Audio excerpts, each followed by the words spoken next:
The Life of John Carlos. Who? Who's afraid of John Carlos? Perhaps the best question is, who is John Carlos? That question popped up just days ago when Carlos and sports writer David Zirin visited the Occupy Wall Street encampment in Manhattan. A 20-something woman was asked, could Carlos give a few words of support to the energetic gathering? The woman blanked on the name, and Zirin, rather than launch into an extended explanation, stood sideways, thrust his fist into the air, and bowed his head. The woman looked at him, and Zirin noted her face lit up. Oh, John Carlos. That John Carlos.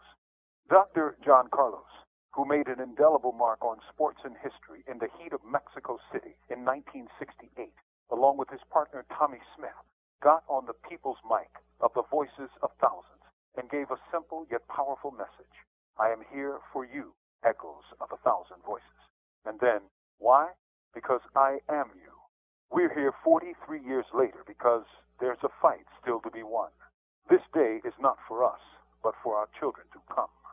And then, one of the two men who rocked the world both by racing and by standing with a black-gloved fist, no shoes, and red, black, and green freedom beads after winning an historic race and Olympic medals, left the flashing cameras and plethora of camera phones to return to his relatively quiet life.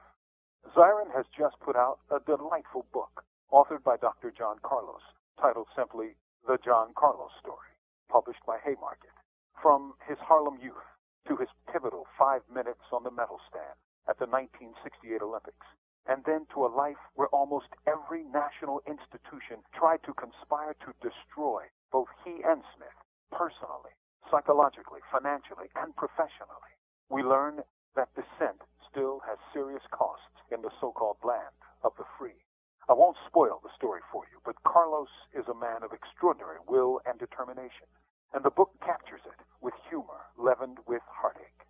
If you're into sports, track and field, the history of the 60s, or the Black Freedom Movement, this book will both delight and infuriate you. If enough people read it, perhaps a young woman in her 20s will never have to ask, who is John Carlos? From Death Row, this is Mumia Abu-Jamal. These commentaries are recorded by Noelle Hanrahan of Prison Radio.